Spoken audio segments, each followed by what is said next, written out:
Hello फ्रॉटर्स, मैं हूं अद्वैत और मैं आपका स्वागत करता हूं वाई फ्रॉट्स में, जहां आप कहानियों को केवल सुनते ही नहीं बल्कि महसूस भी करते हैं। हिंदी साहित्य से एक और अनूठी कहानी आपके सामने प्रस्तुत है, जिसका शीर्षक है माता का हृदय। प्रस्तुत कहानी उपन्यास सम्राट मुंशी प्रेमचंद द्वारा रचित है। माधवी की आंखों में सारा संसार अंधेरा हो रहा था। कोई अपना मददगार दिखाई न देता था। कहीं आशा की झलक न थी।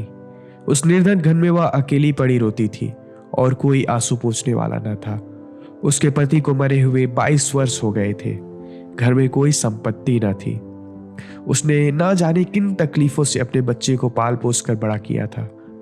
वही जवान बेटा आज उसकी गोद से छीन लिया गया था। और छीनने वाले कौन थे? अगर मृत्यु ने छीना होता तो वह सब्र कर लेती। मौत से किसी को द्वेष नहीं होता, मगर स्वार्थियों के हाथों यह अत्याचार असह्य हो रहा था। इस घोर संताप की दशा में उसका जी रह रहकर इतना विफल हो जाता कि इसी समय चलूं और उस अत्याचारी से इसका बदला लूं जिसने उस पर यह निष्ठुर आघात किया है। मारूं या मर जाऊं, दोनों ही में संतोष हो जाएगा। कितना सुंदर, कितना होनहार बालक था। यही उसके पति की निशानी थी, उसके जीवन का आधार, उसकी उम्र भर की कमाई थी। वही लाडला इस वक्त जेल में पड़ा न जाने क्या क्या तकलीफें झेल रहा था। और उसका अपराध क्या था? कुछ नहीं। सारा मोहल्ला उस पर जान देता था। विद्यालय के अध्यापक उस पर जान देते थे। अपने बेगाने सभी दोस्त से प्यार करते थे। कभी उसकी कोई शिकायत सुनने में नहीं आई। ऐसी बालक की माता होने पर उसे बधाई देती थी। कैसा सज्जन, कैसा उदार, कैसा परमार थी। खुद भूखों सो रहे, मगर क्या मजाल कि द्वार पर आने वाली अतिथि को रूखा जवाब दे। ऐसा बालक क्या इस योग्य था कि जेल में जाता? उसका अपराध यही था। वह कभी कभी सुनने वालों को अपनी दुखी भाइयों का दुखड़ा सुनाया करता था। अत्याचार से पीड़ित प्राणियों की मदद के लिए हमेशा तैयार रहता था। क्या यही उसका अपराध था? दूसरों की सेवा करना भी अपराध है। किसी अतिथि को आश्रय देना भी अपराध है। इस युवक का नाम आत्मानंद था। दुर्भाग्यवश उसमें वे सभी सद्गुण थे जो जेल के द्वार खोल देते हैं। वह निर्भीक था, स्पष्टवादी था, साहसी था, स्वदेश प्रेमी था, निस्वार्थ था, कर्तव्य परायण था। जेल जाने के लिए इन्हीं गुणों की जरूरत होती है। स्वाधीन प्राणियों के लिए वे गुण स्वर्ग के द्वार खोल देते हैं, पराधीन के लिए नरक के। आत्मानंद के सेवा कार्य ने, उसकी वक्तृताओं ने और उसके राजनीतिक लेखों ने उसे सरकारी कर्मचारियों की नजरों में चढ़ा दिया था। सारा पुलिस विभाग नीचे से ऊपर तक उससे सतर्क रहता था। सबकी निगाहें उस पर लगी रहती थी। आखिर जेल में एक भयंकर डाके ने इच्छित अवसर प्रदान किया था। आत्मानंद के घर की तलाशी हुई। कुछ पत्र और लेख मिले जिन्हें पुलिस ने डाके का बीजक सिद्ध किया। लगभग 20 युवकों की एक टोली फांस ली गई। आत्मानंद इसका मुखिया ठहराया गया। शहादतें हुई। इस बेकारी और गिरानी के जमाने में आत्मा से सस्ती कौन वस्तु हो सकती है? बेचने को और किसी के पास रही क्या गया है? नाम मात्र का प्रलोभन देकर अच्छी से अच्छी शहादतें मिल सकती है, और पुलिस के हाथ तो निकृष्ट से निकृष्ट गवाहियां भी देववाणी का महत्व प्राप्त कर लेती हैं। शहादतें मिल गई। महीने भर तक मुकदमा क्या एक स्वांग चलता रहा और सारे अभिवक्तों को सजाएं दे दी गई। आत्मानंद को सबसे कठोर दंड मिला, 6 वर्ष का कठिन कारावास। माधवी रोज कचहरी जाती, कोने में बैठकर सारी कार्रवाई देखा करती थी। मानवीय चरित्र कितना दुर्बल, कितना नीच है, इसका उसे अब तक अनुमान भी न था। जब आत्मानंद को सजा सुना दी गई और वह माता को प्रणाम करके सिपाहियों के हाथ चला तो माधवी मूर्छित होकर गिर पड़ी। 2-4 सज्जनों ने उसे एक तांगे पर बैठाकर घर तक पहुंचाया।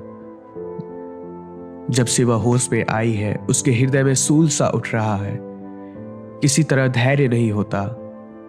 उस घोर आत्मवेदना की दशा में अब जीवन का एक ही लक्ष्य दिखाई देता है और वह इस अत्याचार का बदला है। अब तक पुत्र उसके जीवन का आधार था, अब शत्रुओं से बदला लेना ही उसके जीवन का आधार होगा। जीवन में उसके लिए कोई आशा न थी। इस अत्याचार का बदला लेकर वह अपना जन्म सफल समझेगी। इस अभागे नर पिशाची बगची ने जिस तरह से रक्त के आंसू रुलाए हैं, उसी भांति यह भी उसे रुलाएगी। नारी हृदय कोमल है, लेकिन केवल अनुकूल दशा में। जिस दशा में पुरुष दूसरों को दबाता है, स्त्री शील और विनय की देवी हो जाती है। लेकिन जिसके हाथ में अपना सर्वनाश हो गया हो, उसके प्रति स्त्री की पुरुषों से कम घृणा और क्रोध नहीं होता। अंतर इतना है कि पुरुष शस्त्रों से काम लेता है और स्त्री कौशल से।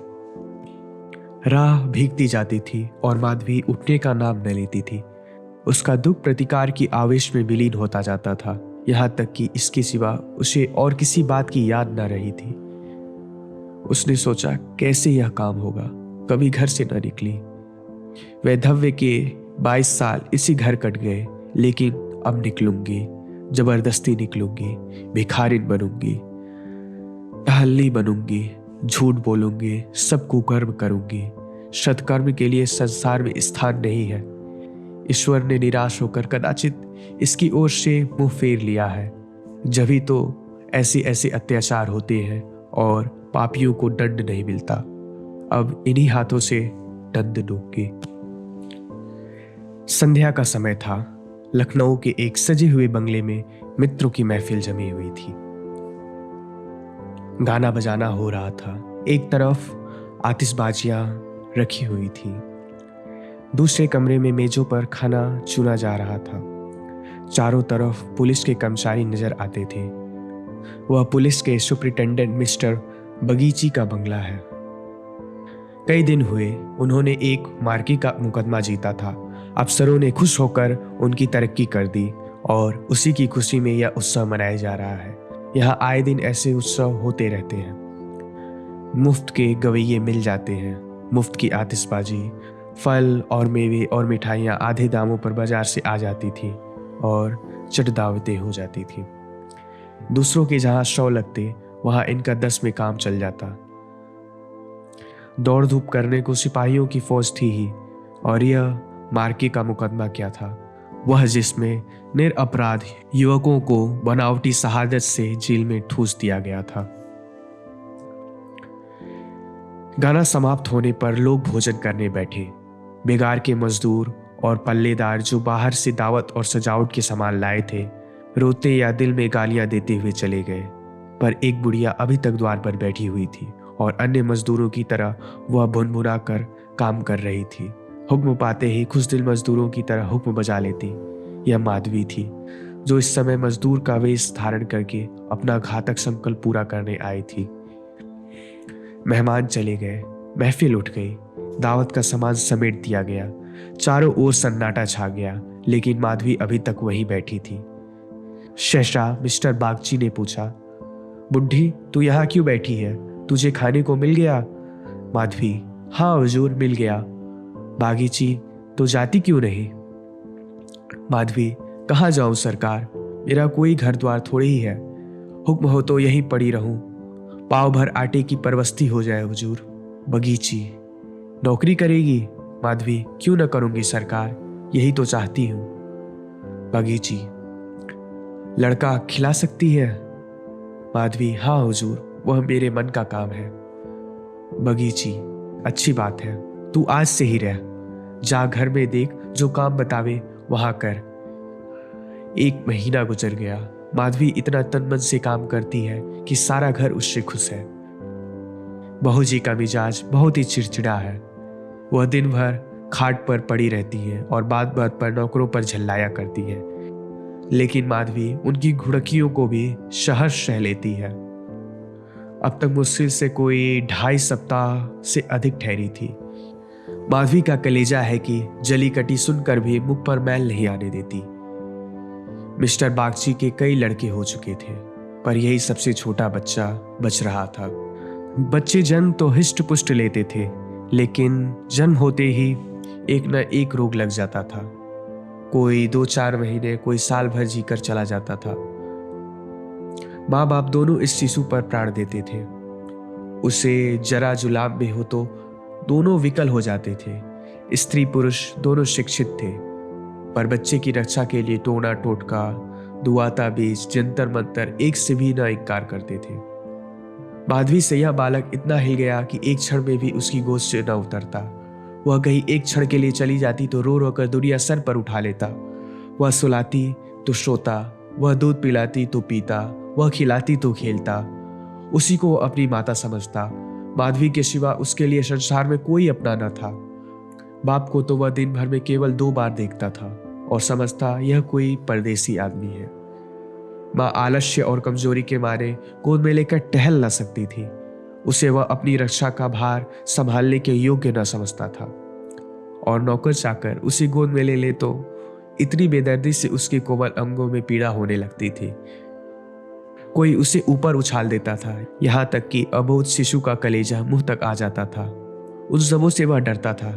केवल माधवी थी जो उसके स्वभाव को समझती थी। वह जानती थी कि कब यह करने से बालक प्रसन्न होगा, इसीलिए बालक को भी उससे प्रेम था। माधवी ने समझाया था यह कंचन बरसात होगा, लेकिन उसे देखकर कितना विस्मय हुआ कि बड़ी मुश्किल से महीने का खर्च पूरा पड़ता था। नौकरों से एक एक पैसे का हिसाब लिया जाता था और बहुधा आवश्यक वस्तुएं भी टाल दी जाती थी। एक दिन माधवी ने कहा, बच्ची के लिए कोई तेज गाड़ी क्यों नहीं मंगवा देती, गोद में उसकी बाढ़ मारी जाती है। मिसेस बागची ने कुंठित होकर कहा, कहाँ से मंगवा दूं, कम से कम 50 से 60 रुपए में आएंगे, इतने रुपए कहाँ है। माधवी, मालकिन आप भी ऐसा कहती हैं? मिसेस बागची, झूठ नहीं कहती। बाबूजी की पहली स्त्री से 5 लड़कियां और हैं। सब इस समय इलाहाबाद के स्कूल में पढ़ रही हैं। बड़ी की उम्र 15 से 16 वर्ष से कम न होगी। आधा वेतन तो उधार ही चला जाता है। फिर उनकी शादी की भी तो फिक्र है। 5 के विवाह में कम से कम 25,000 लगेंगे। इतने रुपए में कहाँ से आएंगे। मैं चिंता के मारे मरी जाती हूँ। मुझे कोई दूसरी बीमारी नहीं, केवल चिंता का रोग है। माधवी, घूस भी तो मिलती है। मिसेस बागची, बूढ़ी, ऐसी कमाई में बरकत नहीं होती। यही क्यों, सच पूछो तो इसी घूस ने हमारी यह दुर्गति कर रखी है। क्या जाने औरों को कैसे हजम होती है। यहाँ तो जब ऐसे रुपए आते हैं तो कोई ना कोई नुकसान भी अवश्य हो जाता है। एक आता है तो 2 लेकर जाता है। बार बार मना करती हूँ, हराम की कौड़ी घर में ना लाया करो, लेकिन मेरी कौन सुनता है। बात यह थी कि माधवी को बालक से स्नेह हो जाता था। उसके अमंगल की कल्पना भी वह न कर सकती थी। वह अब उसी की नींद सोती और उसी की नींद जागती। अपने सर्वनाश की बात याद करके एक क्षण के लिए बागची पर क्रोध तो आता था और घाव फिर हरा हो जाता था, पर मन पर कुत्सित भावों का आधिपत्य न था। घाव भरा रहता था, केवल ठेस लगने से दर्द हो जाता था। उसमें स्वयं ठेस या जलन न थी। इस परिवार पर अब उसे दया आती थी। सोचती, बेचारे या छीन छपट न करे तो कैसे गुजर हो। लड़कियों का विवाह कैसे करेंगे। स्त्री को जब देखो बीमार ही रहती है। उन पर बाबूजी को 1 बोतल शराब भी रोज चाहिए। यह लोग स्वयं अभागे हैं। जिसके घर में 5-5 कंवारी कन्या हो, बालक हो होकर मर जाते हो, खन्नीदा बीमार रहती हो, स्वामी शराब का तली हो, उस पर तो यूं ही ईश्वर का कोप है। इनसे तो मैं अभागिन ही अच्छी है। दुर्बल बालकों के लिए बरसात बुरी बला है। कभी खांसी है, कभी ज्वर है, कभी दस्त। जब हवा में शीत भरी हो तो कोई कहाँ तक बचाए। माधवी एक दिन अपने घर चली गई थी। बच्चा रोने लगा तो माँ ने एक नौकर को दिया, इसे बाहर बहला ला। नौकर ने बाहर ले जाकर हरी हरी घास पर बैठा दिया। पानी बरस कर निकल गया। भूमि गीली हो रही थी, कहीं कहीं पानी भी जमा हो गया था। बालक को पानी में छपकी लगाने के अलावा और कौन खेल प्यारा हो सकता है। खूब प्रेम में उमंग उमंग कर पानी में लौटने लगा। नौकर बैठा और आदमियों के साथ गपशप करता घंटों गुजर गए। बच्चे ने खूब सर्दी खाई। घर आया तो उसकी नाक बह रही थी। रात को माधवी ने देखा तो बच्चा खांस रहा था। आधी रात को करीब उसके गले से खुरखुर की आवाज निकलने लगी। माधवी का कलेजा सन्न हो गया। स्वामिनी को जाकर बोली, देखो तो बच्चे को क्या हो गया है, क्या सर्दी वर्दी तो नहीं लगी? हाँ, सर्दी ही मालूम होती है। स्वामिनी हकबकाकर उठकर बैठी और बालक की खुरखुराहट सुनी तो पांव तले जमीन निकल गई। यह भयंकर आवाज उसने कई बार सुनी थी और उसे खूब पहचानती थी। व्यग्र होकर बोली, जरा आग जलाओ। थोड़ा सा तंग आ गई। आज कहार जरा सा देर के लिए बाहर ले गया था, उसने सर्दी में छोड़ दिया होगा। सारी रात दोनों बालक को सेकती रही। किसी तरह सवेरा हुआ। मिस्टर बागची को खबर मिली तो सीधे डॉक्टर के यहाँ दौड़े। खैरियत इतनी थी कि जल्द ही एहतियात की गई। 3 दिन में अच्छा हो गया, लेकिन इतना दुर्बल हो गया था कि उसे देखकर डर लगता था। सच पूछो तो माधवी की तपस्या ने बालक को बचाया। माता पिता सो जाते, किंतु माधवी की आंखों में नींद न आती थी। खाना पीना तक भूल गई। बच्चे की बलाएं लेती थी, बिल्कुल पागल हो गई थी। यह वही माधवी है जो अपने सर्वनाश का बदला लेने के लिए आई थी। अपकार की जगह उपकार कर रही थी। विष पिलाने आई थी, सुधा पिला रही थी। मनुष्य में देवता कितना प्रबल है। प्रातः काल का समय था। मिस्टर बगीची शिशु के झूले के पास बैठे हुए थे। स्त्री के सिर में पीड़ा हो रही थी, वही चारपाई पर लेटी हुई थी और माधवी समीप बैठी बच्चे के लिए दूध गर्म कर रही थी। सहसा बगीची ने कहा, बूढ़ी, हम जब तक जिएंगे तुम्हारा यश गाएंगे। तुमने बच्चे को जिला लिया। स्त्री, यह देवी बनकर हमारा कष्ट निवारण करने के लिए आ गई। यह न होती तो न जाने क्या होता। बूढ़ी, तुमसे मेरी एक विनती है। यूं तो मरना जीना प्रारब्ध के हाथ में है, लेकिन अपना अपना पौरा भी बड़ा चीज है। मैं अभागिनी हूं। अब कि तुम्हारे ही पुण्य प्रताप से बच्चा संभल गया। मुझे डर लग रहा था कि ईश्वर इसे हमारे हाथ से छीन न ले। सच कहती हूँ बूढ़ी, मुझे इसको गोद में लेते हुए डर लगता है। इसे तुम आज अपना बच्चा समझो, तुम्हारा होकर शायद बच जाए। हम अभागे हैं। हमारा होकर इस पर नित्य कोई ना कोई संकट आता रहेगा। आज से तुम इसकी माता हो जाओ। तुम इसे अपने घर ले जाओ, जहां चाहे वहां ले जाओ। तुम्हारी गोद में देर मुझे कोई चिंता न रहेगी। वास्तव में तुम ही इसकी माता हो, मैं तो राक्षसी हूं। माधवी, बहू जी, भगवान सब कुशल करेंगे। क्यों जी इतना छोटा करती हो? मिस्टर बगीची, नहीं नहीं बूढ़ी माता, मैं बुद्धि से तो इन बातों को ढकोसला समझता हूं, लेकिन हृदय से इन्हें दूर नहीं कर सकता। मुझे स्वयं मेरी माता ने धोबिन के हाथ भेज दिया। मेरे 3 भाई मर चुके थे। मैं जो बच गया तो माँ बाप ने समझा बेचने से ही इसकी जान बच गई। तुम इस शिशु को पालो पोषो, इसे अपना पुत्र समझो। खर्च हम बराबर देते रहेंगे। इसकी कोई चिंता मत करना।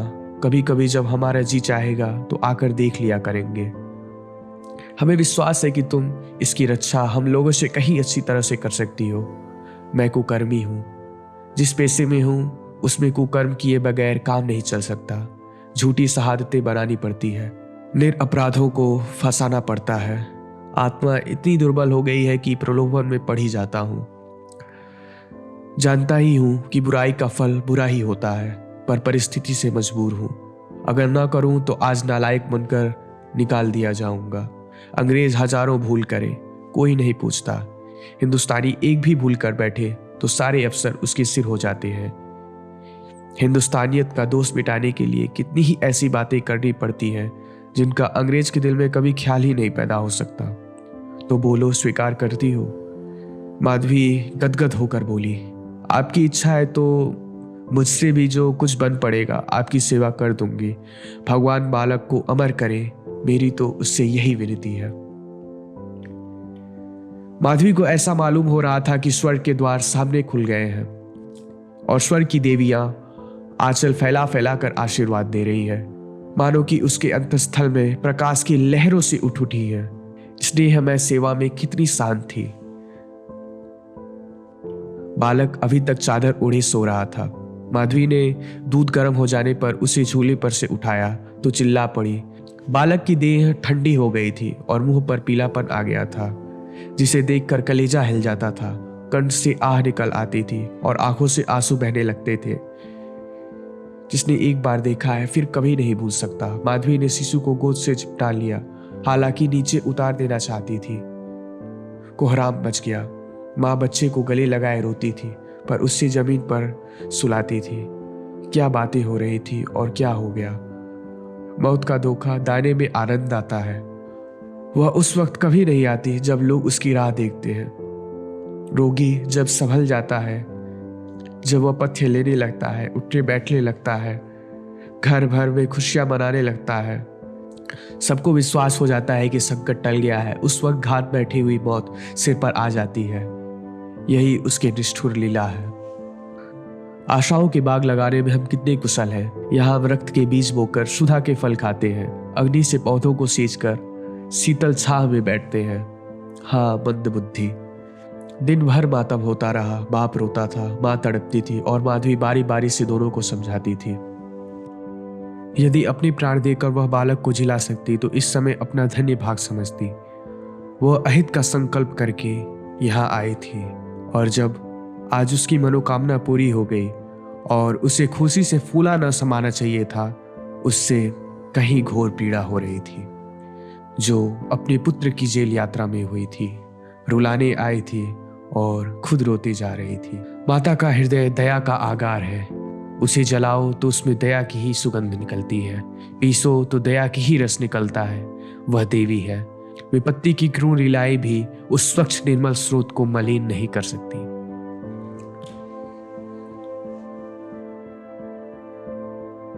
अगर ये कहानी आपको थोड़ी भी पसंद आई हो तो वीडियो को लाइक करना ना भूलें और चैनल को सब्सक्राइब करें, ताकि हम आपको और भी ऐसी ढेर सारी कहानियां जल्द ही लाकर दे सकें। धन्यवाद। हमेशा खुश रहें।